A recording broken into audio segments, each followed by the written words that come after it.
Thanks everyone for coming. And actually thank you for all coming to the conference and especially to this speech, which we're going to kick off right now, in fact. It's going to be about it's going to be about Zapier and why Zapier makes you happier. So basically, Joel, if you don't mind introducing yourself quite quickly.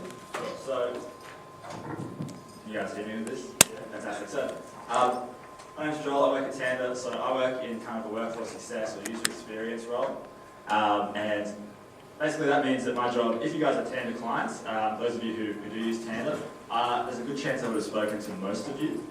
So my job is that I reach out to people, make sure they're getting the most value out of Tanda. So look at their accounts, go through it with them and see what they're using, what they're not using, what they could be using better.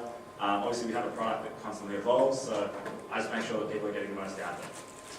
Cool. I'm Rod. I'm part of the growth game. We're basically just part of the product team. We operate a little bit differently to every other team. We operate in weekly sprints.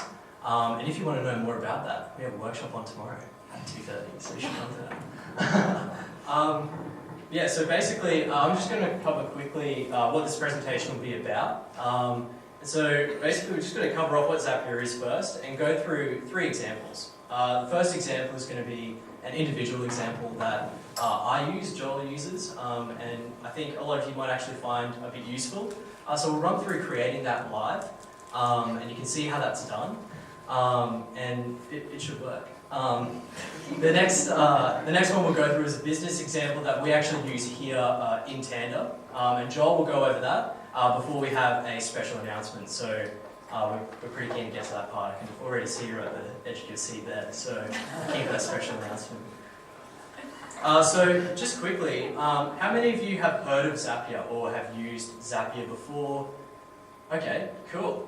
For those of you who don't know, I'll let Joel just explain quickly what Zapier is. Yeah, fantastic. So it looks like there are a few non-Tanda people who have used it before, but for those who haven't, which looks like the majority, Zapier is basically a tool that we use to connect different apps that don't have direct integrations. So it's a web-based platform that integrates with about 2,000 other web-based platforms. So there's a good chance that a large number of the cloud systems you guys use have Zapier integrations. So your email client, Google Drive, Dropbox, accounting systems, point of sale systems, a lot of them are on here. And you can use Zapier to basically create workflows where those systems haven't directly integrated with each other. So we'll show you a couple of examples. Bit of a workshop format, we'll show you how to use it, how to create one. And Brod's going to kick that off by showing you, like you said, an individual example, one that we use both of us every day, as well as a number of other people at Tanda.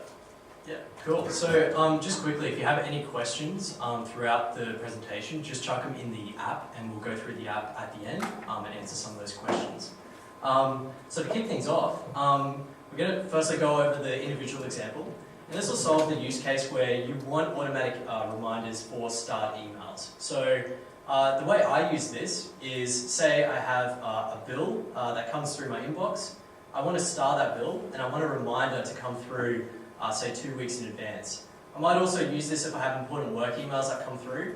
They're not mission critical right now, but they might be due within 2 weeks. So I will start my email in Gmail and I would like a reminder. So basically, what I use for this is Gmail, Google Calendar, and Twilio, which is just an SMS service.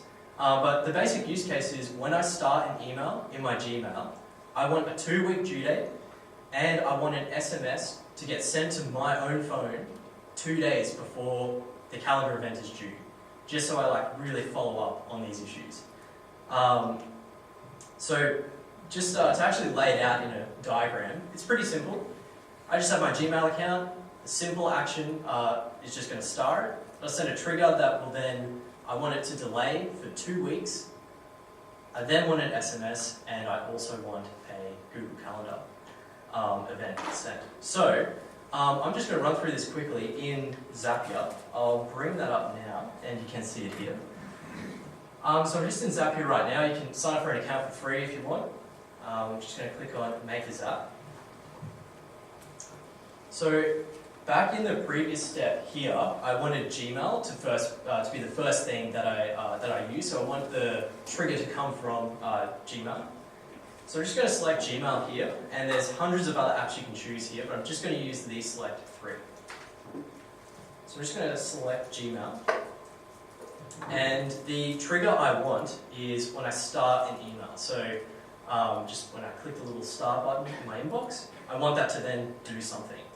So that's going to be my trigger. Just going to hit save and continue. I've already connected my account through this here, but you can just simply click on connect account and just put your details in and it'll show up. I'm just going to test that just to see that little green tick, makes me feel good. Let's go save and continue. So here it's just going to look for an existing start email. So right now Zapier is just going to look through my Gmail that I've just authenticated and just double check that there is in fact a start email. And I sure hope there is. Alright, so I'm just going to fetch that and it should return a success. I'm just going to view that right now. Alright, it's gone to this account. It's an electricity bill. Awesome. Fits the use case quite nicely. Okay, so I'm at the end of this step now and I've set up my trigger. So I've got my Gmail account in here. I've got the start email sitting there. Now I'm at the stage where I want to come to this fork and then do my other steps. So right now, I just want to add the 2 weeks to the date. So the 2 weeks I want to add to the date is the date that comes through on that initial email.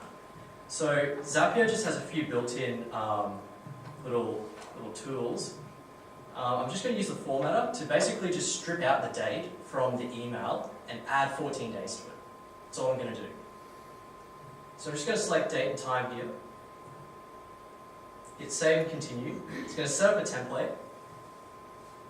Releasing the carrier pigeons, yep. I just want to add or subtract times to the existing time that I retrieved from my Gmail account. So add or subtract time. The value I want is just the date that comes through from my email. So you can see when I just click this little drop down, it just pulls all the stuff that just came out of my Gmail account. I can just go through and look at it. So obviously I want to be working with a date here. So I'm just going to select this date. Okay, cool. So that's my input. I want to add or subtract to this input. What's the expression? So the expression here, it is a required field. It's just asking me to provide basically just whatever I want to add or subtract to this date. So I just want to add 14 days to this. Cool. And the format I want is not a weird looking format. I prefer this one here. Cool. Just going to hit continue there. Okay, so this is just a quick template showing me exactly what I've just done. I'm just going to send a quick test format to Zapier, which hopefully should pass. Awesome, done. And you can see the output here is the 27th of June 2018, which is in fact 14 days away. Cool. Alright, so now that I've got the start email sitting as a trigger, and I've got the action now, the 2-week delay, now I want to move on to my second steps here, which is the Google Calendar event and my SMS. Cool, so I'm just going to add another step, very simple. And I'm just going to jump into Calendar, Google Calendar. I'm just going to create a detailed event, just a normal event that you see in Google Calendar. My account's already connected. What do you know? I'm just going to test that to make sure Google hasn't died. Cool. Alright, so now it just brings up a bunch of options that you would assume you would see when you select Google Calendar. I'm just going to click the drop down here, select my hello@tanda.co calendar. The summary for this event is just going to be the subject line of the email. So I know when my electricity bills come in, that the subject line usually contains something like, you have an electricity bill. So I just want that as the summary for the Google Calendar event. That's all I want.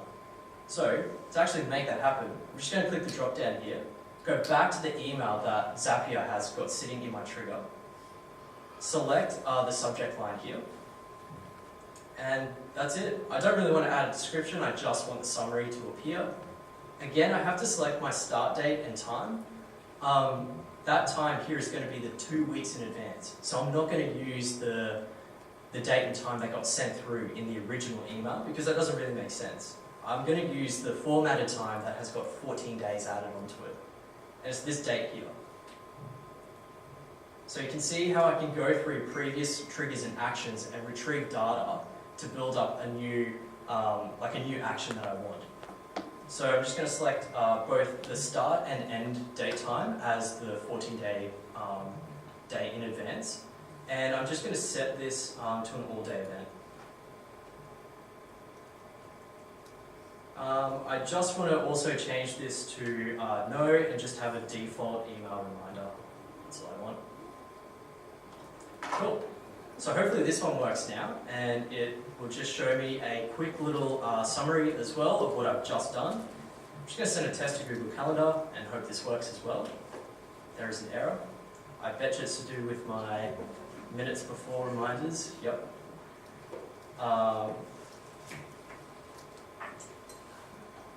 Yes. So you can see here, I haven't put in minutes before reminder, and this is all in minutes. So you can see 4 weeks is 40,320 minutes. I just want a 1 week reminder, which I believe is 10,080 minutes, I think. Alright, this should work now. But you can see the errors are quite descriptive as well for Zapier, so it's quite helpful to try and diagnose where the problem is. Alright, you can see this one has actually worked and gone through. Awesome. I'm just going to hit finish there. Alright, I have not finished. I want to add one more step, and this is just going to be the delay for my text message. So right now, I have finished both these steps. I've got the email out of Gmail, the start email. I've got the contents here on a 2-week delay. My Google Calendar event is currently sitting in my calendar right now. The only step I have not done is send the SMS to my phone, so I'm about to do that right now. But what I need to do is actually set up a delay. So Zapier also has a little delay function. I just want to delay for 12 days. So I have the 12-day reminder and then the 14-day calendar reminder. So I just want the SMS to hit me 2 days before my calendar event is due. So I'm just going to enter in a value. This is really quite simple, 12. The units I want is days. Continue. Send a test delay to Zapier. Really hope this works. Yeah, cool. Awesome. Alright, and the last step is just getting this to send to my own phone. And I'm going to use a service called Twilio to do this. Again, it's quite simple. Just going to send an SMS, save and continue. Without having to set up the account and copy through just API keys or whatever, I'm just going to use this one that's here. I'm going to risk it by not testing it. I recommend you test it. The from number is just going to be a number that was generated inside Twilio just with a click of a button. The alphanumeric sender ID is going to be future broad. The to number is just going to be my own mobile number. Cool. And the message is just going to be, hey, future broad, you've got a bill due.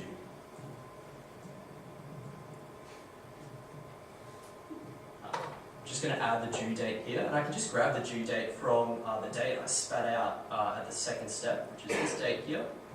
And just going to add subject, I guess, just so I know when I get the SMS what it is actually for. And I'm just going to grab the subject line from here. Sweet. Alright. I'm just going to enable yes for this in case I decide to send like an emoji to myself or something. Cool. Just going to hit continue. Alright. I'm just going to send a test to Twilio. And hopefully my phone goes off pretty soon. Oh, yes, that just went off. Unfortunately, I can't connect it to the screen, but it does just tell me I've got an an electricity bill due on the 27th of July, which is exactly what I put into that. So that's the individual example, and that only took a couple minutes to set up. You can use a bunch of free services to do this, and it makes life a hell of a lot easier. So now I'm going to pass it off to Joel, who's going to go through the business example that we use at Tanda.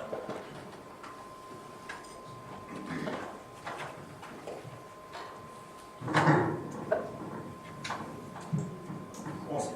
So you guys can all hear me. So we wanted to show you an individual example because it's something that anyone can set up very quickly and something that anyone can use for very simple tasks that you want to be, like something like that. A reminder is something that everyone can use. It's a very good introduction to how Zapier works. This one's a bit more complex, so we won't run through how it was set up. But it's basically something that we use 24/7 at Tanda. We have these zaps that are running, and they help us to schedule staff to support our customers. So I'll jump through here. So at Tanda, we use Zendesk and Intercom are the primary tools we use to support customers. So Zendesk handles all inbound phone calls, and Intercom handles live chat.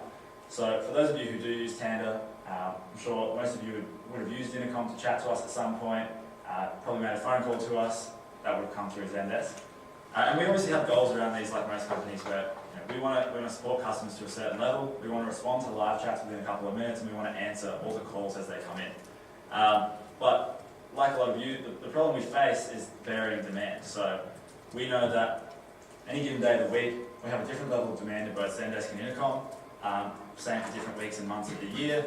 Obviously for us, a really busy time of the year is right now, end of financial year in July. For a lot of you guys, it's probably more likely to be the end of the calendar year. But the problem basically is that we built a tool in Tanda called predictive workforce, predictive rostering, and we use it to bring in demand data into the system and then use it to inform the way that you roster staff.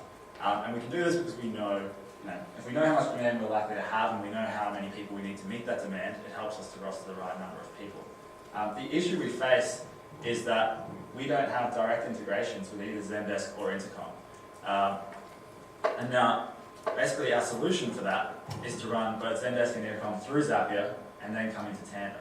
The big benefit to us of doing things this way is that if we wanted to directly integrate with Zendesk and Intercom, it's obviously possible, companies have done it and Zapier has done it, but it would require, it's a pretty significant project, it would require us to take developers to go and build this. So that presents its own set of challenges. They would have to scope the project, build it, maintain it.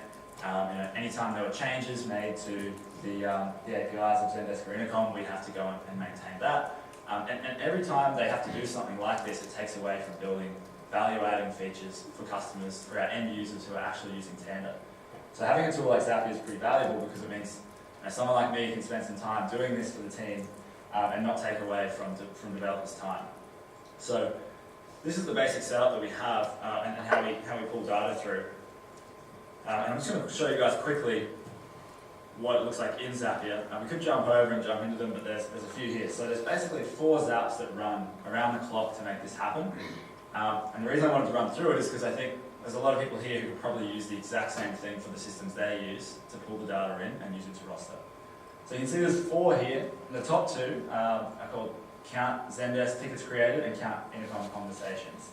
And what they do is basically Zapier is set up so that any time we get an inbound phone call or a live chat that someone sends us, it basically, Zapier just stores the number. So we get sent 1 new phone call and we store that one.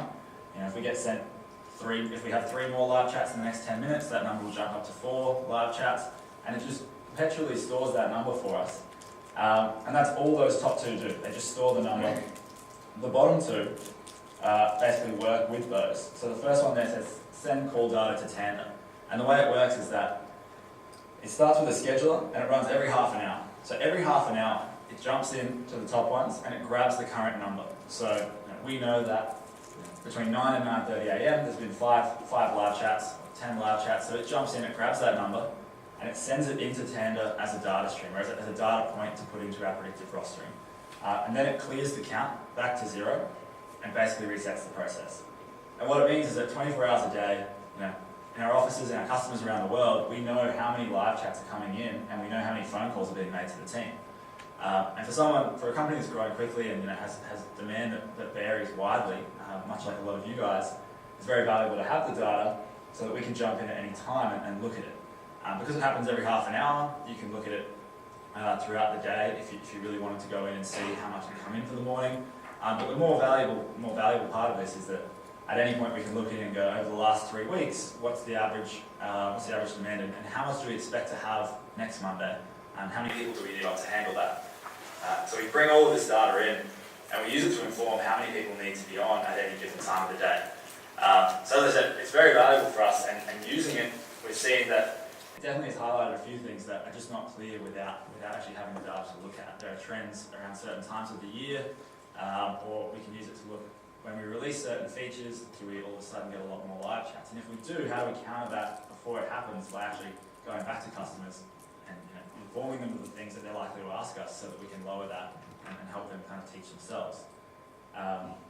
So I think we don't have a lot more time, so I kind of want to wrap up. But as I said, I really want to reiterate that anyone who uses Tanda can use this feature. We can pull in sales data. Obviously, we can pull in phone call and conversation data. It can be the number of bookings or the number of beds that are filled in a hospital at a given time. And then using the minimum ratio of nurses to beds, you could build your roster that way. But this is a common problem for businesses that we work with. So hospitality, healthcare, these guys all have the same thing. It's very common for people to tell you that they don't roster based on the data they get, and they actually just roster, they just know how busy it's going to be. What they don't often realise is that they are rostering based on data, they're just doing it kind of anecdotally. And what we can do is help you actually bring that in, visualise it, and use it to build better rosters that mean you can distribute labour at the right times, and so you can always meet demand. So that's basically how we've set it up. It took me about a day to set up. Now, I know I didn't have time to go into all of it and how it works. At the end of this, we have the contact details for myself and Brod. If you want to look at doing something like this with the data you have, we're more than happy to chat to you and see, for your specific use case, how we're best going to set this up. So feel free to reach out to us. But I'm going to throw back quickly to Brod, and we'll move on to the last part of the presentation. Cool, thanks for that, Joel. So basically now we're at the moment you've all been waiting for. So we've gone through an individual example, we've gone through a business example, but now we're at the crux of the presentation. Thanks. So basically, what's the special announcement? It is, in fact, an integration with Zapier, with Tanda. So basically, it's in beta right now, but I believe as of this morning, it actually got submitted to the public review site. So hopefully within the next week or two, there is a public Tanda integration with Zapier. If you want the beta, just hit us up. We can send you a link. We can help you get that set up with any of the integrations or anything we've actually shown you today in this presentation. You can hook it up to do pretty crazy things. Some of the things that you can actually do, I'll let Joel explain now quite quickly, a bunch of the triggers and a bunch of actions that you can do with the Tanda and Zapier integration. So you guys just saw how Zapier works. It's all triggers and actions. We'll continue to add to it, but we've started out with these ones. So the triggers are a new clock in and out or a new staff member. So basically this means you can run an action based on these. So the examples we've seen in the beta where we've given a number of customers access to it and they've started using it, probably the best way I've seen with the new staff trigger is that when they add a new staff, they have linked up to their HR system. So when they have a new staff member, Zapier is integrated with their HR system, they send them their contract and they take the data from Tanda to pre-populate the contract with things like their name, their address, their email address, their salary. That person can sign it online and it just comes back to the manager. So for that manager, all they need to do is add a staff member. Zapier takes care of the rest, and they've got a signed employment contract. They've got them input into their HR system. So obviously that's a big time saver for companies who are hiring a lot of people. New clock in and out. We have, I'll run through the actions quickly, which is send onboarding link. So send an employee onboarding link, create staff, create leave request, and create clock in and out. So there's obviously a number of workflows you can build here.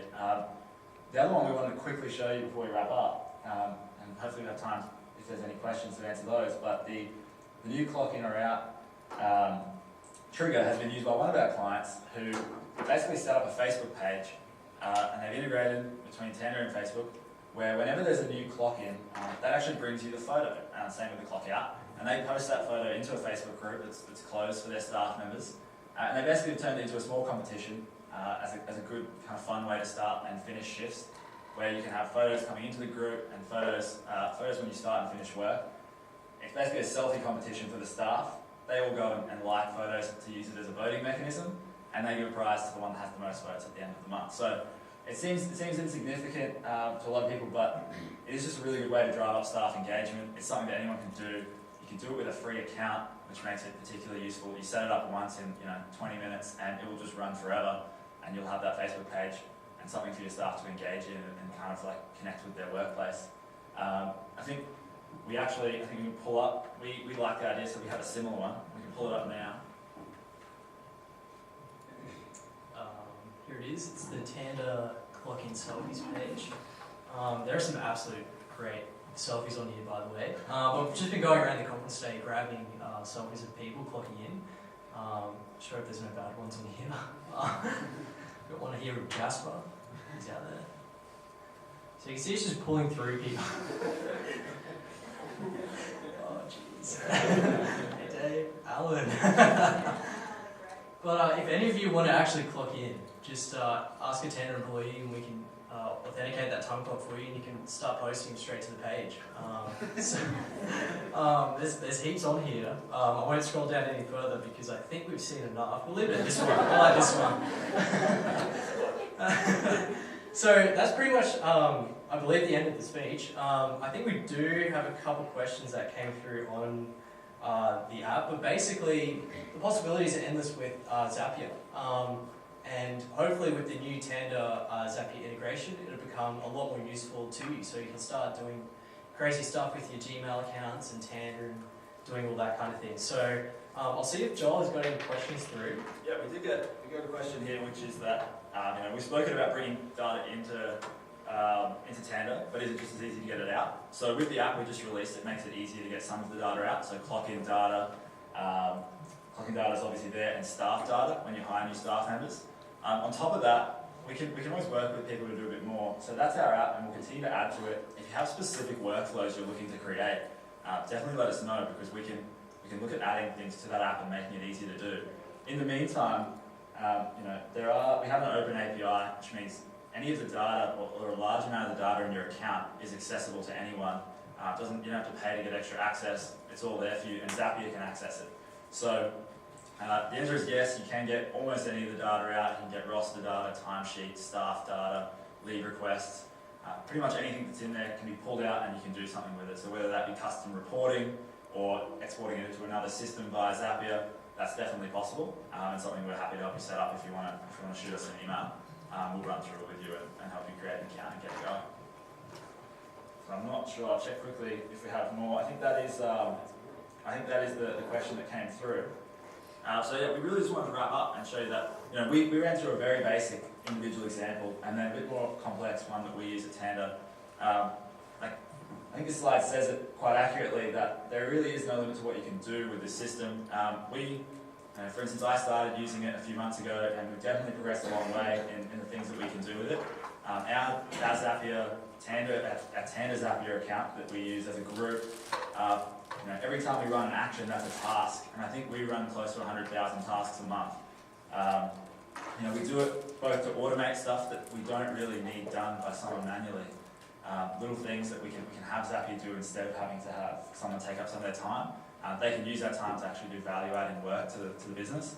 But I think the other big advantage to it is, other than time saving, we can actually create workflows that wouldn't have otherwise been possible without a dedicated development team.